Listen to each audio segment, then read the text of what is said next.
Good evening everyone, welcome back to our channel. Today we will discuss about principle of Mossbauer spectroscopy. Previous video में मैंने आपके साथ introduction video में मॉसबॉयर spectroscopy क्या होती है ये बताया था, क्यों आई थी ये बताया था, और गामा रे कहाँ से आती है ये भी बताया था। आज हम बात करेंगे मॉसबॉयर स्पेक्ट्रोस्कोपी के प्रिंसिपल की। तो देखिए, थोड़ा सा मैं आपको प्रीवियस वीडियो का भी बताऊंगी, क्योंकि जब तक मैं वहाँ का नहीं बताऊंगी तो थोड़ा सा आपको प्रिंसिपल समझ में नहीं आएगा। अब देखिए, प्रिंसिपल जो है मॉसबॉयर स्पेक्ट्रोस्कोपी का वो किस पर बेस्ड है। तो वो बेस्ड है, सबसे पहले तो वो गामा रे कहाँ से आती है उस पर बेस्ड है, ठीक है। तो गामा रे कैसे आती है, मैं आपको थोड़ा सा, जैसे मैंने आपको प्रीवियस वीडियो में बताया था कि कोई भी एलिमेंट है हमारे पास, और इस एलिमेंट का जब रेडियो एक्टिव डिके होता है तो एलिमेंट रेडियो एक्टिव डिके होने के बाद क्या देता है, सेम आइसोटोप भी दे सकता है वो, और डिफरेंट आइसोटोप भी दे सकता है। अब ये जो आइसोटोप उसने हमें दिया है ये इनिशियली एक्साइटेड स्टेट में होता है, और आपको पता है कि कोई भी अगर एटम है, कोई भी अगर मॉलिक्यूल है, तो वो अगर अपनी एक्साइटेड स्टेट में है तो वो क्या होता है, अनस्टेबल होता है। और कोई भी चीज़ अनस्टेबल है तो वो अपने आप को स्टेबल करना चाहेगी।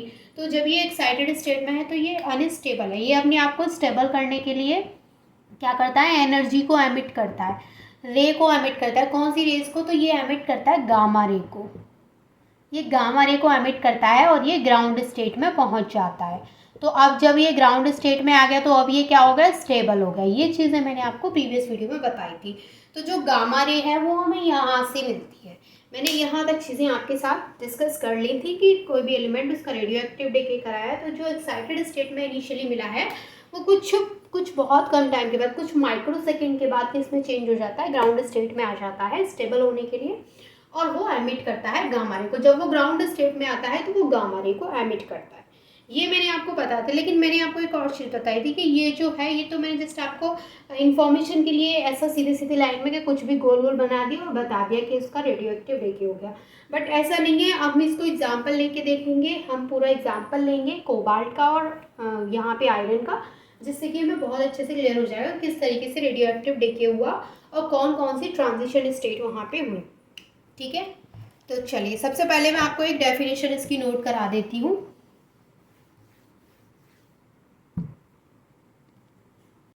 देखिए, इसकी डेफिनेशन क्या है, तो मैंने यहाँ पे लिखा है Mossbauer spectroscopy is the study of this gamma ray emission from the nuclei and its subsequent absorption by the another nuclei. इसका मतलब क्या है, जब आप प्रिंसिपल ऑफ मॉसबॉयर स्पेक्ट्रोस्कोपी लिखेंगे तो आपको इस तरीके से डेफिनेशन लिखनी है।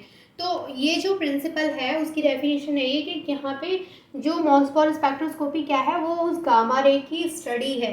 कौन सी गामा रे की, जो आइसोटोप हमें मिल रहा है रेडियो एक्टिव डिके के बाद, तो जो वहाँ पे हमें एलिमेंट मिला है, जो न्यूक्लियाई हमें वहाँ पे मिला है, उससे जो एमिशन हुआ है गामा रे का, अभी जस्ट मैंने आपको एग्जांपल लेके बताया था, तो वहाँ पे क्या हुआ था, एमिट हुई थी गामा रे। तो उस गामा रे की स्टडी होती है मॉसबॉयर स्पेक्ट्रोस्कोपी।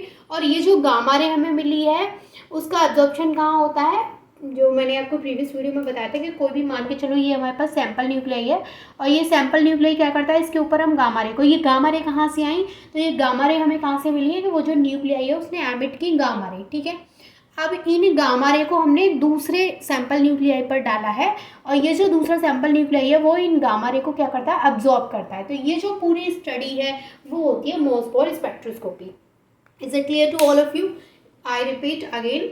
देखिए, मैंने आपको बोला कि जो मॉसबॉयर स्पेक्ट्रोस्कोपी है वो क्या है।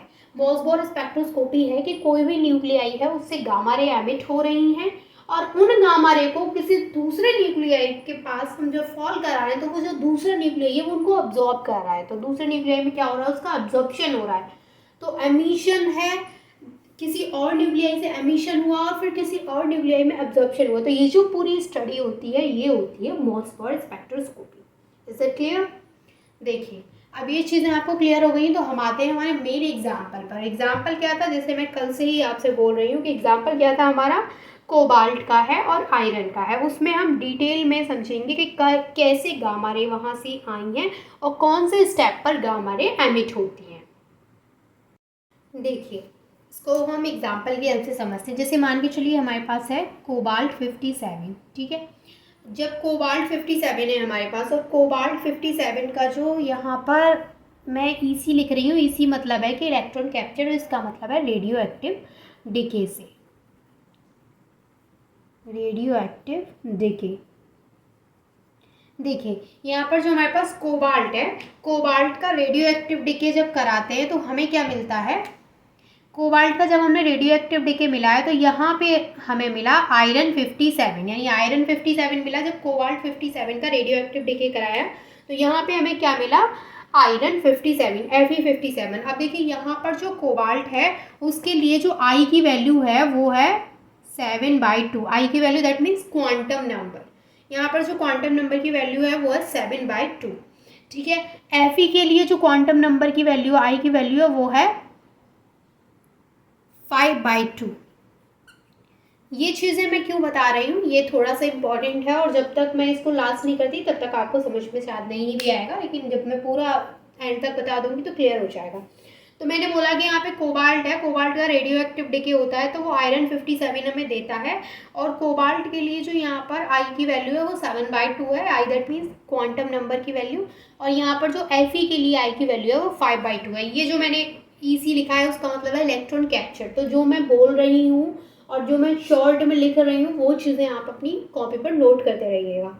ठीक है, तो यहाँ पे आयरन 57 हमें मिला। अब देखिए जो आयरन 57 हमें यहाँ से मिला है ये एक्साइटेड स्टेट में है, तो मैं ये चीज़ें आपको बहुत टाइम से बता रही हूँ कि एक्साइटेड स्टेट में मिलता है जो भी रेडियो एक्टिविटी होने के बाद जो हमें एलिमेंट मिल रहा है वो क्या है, इनिशियली एक्साइटेड स्टेट में होता है, और जब वो एक्साइटेड स्टेट में है दैट मीन्स कि वो स्टेबल नहीं है, अनस्टेबल है, तो वो अपने आप को स्टेबल करने के लिए क्या करेगा, एमिट करेगा गामा रे को, तब वो पहुंचेगा ग्राउंड स्टेट में। लेकिन यहाँ पर जो वो गामा रे को एमिट करता है वो 2 स्टेप्स में एमिशन होगा, कैसे होगा वो चीज़ मैं आपको बताती हूँ। अब यहाँ पे ES का मतलब है कि वो एक्साइटेड स्टेट में है। अब देखिए जैसे हमारे पास यहाँ पे Fe है, अब जो Fe है वो 15% तो डायरेक्ट कन्वर्ट हो जाएगा किस में, ग्राउंड स्टेट में, और 137 किलो इलेक्ट्रॉन वोल्ट रे को वहाँ पे एमिशन करके, मतलब ऐसे समझ में आएगा आपको, जैसे ये है हमारे पास आयरन 57। ठीक है, अब ये आयरन जो है वो 15% आयरन 15% डायरेक्ट यहाँ पे आ जाएगा ग्राउंड स्टेट में, जिसकी वैल्यू है, आई की वैल्यू है जिसके लिए 1/2। तो ये डायरेक्ट यहाँ पे ग्राउंड स्टेट में आ गया, Fe 15% आया है, बस 15%, और यहाँ पर जो एमिशन हुआ है रे का वो कितना हुआ है, 137 keV रे यहाँ से क्या हुई है, एमिट हुई है। तो यहाँ से आयरन 15% आयरन यहाँ से 137 keV रे को एमिट करके डायरेक्ट ग्राउंड स्टेट आई की वैल्यू 1/2 में कन्वर्ट हो गया। लेकिन बाकी का जो 85% बचा, ये तो सिर्फ 15% की बात है, 85% क्या होता है, 2 स्टेप्स में ग्राउंड स्टेट में आता है। अब 2 स्टेप्स में कैसे आएगा कि यहाँ से सबसे पहले तो वो इस स्टेप में आएगा। अब ये जो इस स्टेप में आया है, इस स्टेप की जो आई की वैल्यू है वो है 3/2। यहाँ पर जो फर्स्ट स्टेप उसने लिया है वो है आई की वैल्यू 3/2। तो यहाँ से जो 85% है, यहाँ पे ये 85% क्या है, 85% Fe है जो कन्वर्ट हो रहा है, ग्राउंड स्टेट में आ रहा है। ठीक है, अब यहाँ पर जो फर्स्ट स्टेप में उसने एनर्जी को एमिट किया है, जो रे को एमिट किया है वो कितना है, 123 keV, इतना एनर्जी को इसने एमिट किया है, ये फर्स्ट स्टेप में है। फिर सेकंड स्टेप में यहाँ से यहाँ तक जब वो आया है तो उसने 14.4 keV को एमिट किया है। अब देखिए यहाँ से जो एमिशन हुआ है, यहाँ से एमिशन होता है गामा रे का, जो गामा रे है वो यहाँ से एमिट होती है, गामा रे यहाँ से एमिट होती है, और इस गामा रे को हम यूज़ करते हैं, this gamma ray shows Mossbauer spectroscopy. समझ में आया आपको, मैं थोड़ा सा एक बार फिर से बता देती हूँ।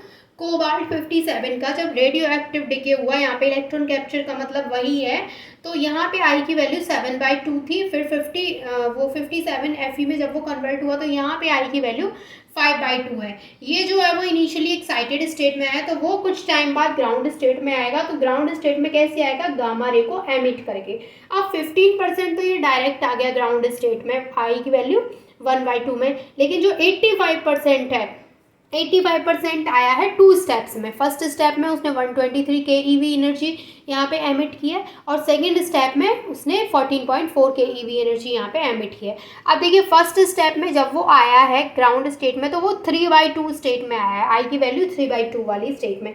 फिर जो सेकंड स्टेप है उसमें वो आया है आई की वैल्यू 1/2 में। तो यहाँ ये वाला जो स्टेप है, ये स्टेप से हमें मिलती है गामा रे। तो ये जो गामा रे है ये हमें मॉस्फेर स्पेक्ट्रोस्कोपी शो करती है। समझ में आ गया कि गामा रे कहाँ से मिलती है, और इस गामा रे को हम मॉस्फेर स्पेक्ट्रोस्कोपी में यूज़ करते हैं। यानी ये जो गामा रे है उसको हम सैंपल मॉलिक्यूल पर डालते हैं और फिर ये जो गामा रे है उसको सैंपल मॉलिक्यूल एब्जॉर्ब करता है। उसके बाद वो उसका जो मटेरियल है, उसका जो केमिकल स्ट्रक्चर है, उसकी जो मैग्नेटिक प्रॉपर्टीज़ हैं उनको एक्सप्लेन करता है, उनके बारे में आइडिया देता है। ठीक है, ये चीज़ें क्लियर हो गई। तो ये था प्रिंसिपल ऑफ मॉस्फेर स्पेक्ट्रोस्कोपी, जो कि बहुत ही ईजी है। इंट्रोडक्शन वीडियो अगर आपने देखी है तो ये बहुत अच्छे से क्लियर हो गया होगा, क्योंकि इंट्रोडक्शन वीडियो में मैं बहुत सारी चीज़ों को कवर कर चुकी थी। अब मैंने प्रिंसिपल यहाँ पे कवर कर दिया है। नेक्स्ट वीडियो में मैं आपके साथ डिस्कस करूँगी रिकॉइल इफेक्ट। रिकॉइल इफेक्ट क्या होता है एंड डोपलर शिफ्ट क्या होती है, ये मैं आपके साथ डिस्कस करूँगी। तो आई होप कि प्रिंसिपल ऑफ मॉस्फेर स्पेक्ट्रोस्कोपी अच्छे से क्लियर हो गया होगा। If you have any doubt then you can ask me. मैं पूरी कोशिश करूँगी आपके डाउट्स को क्लियर करने की। And thank you so much for watching this video.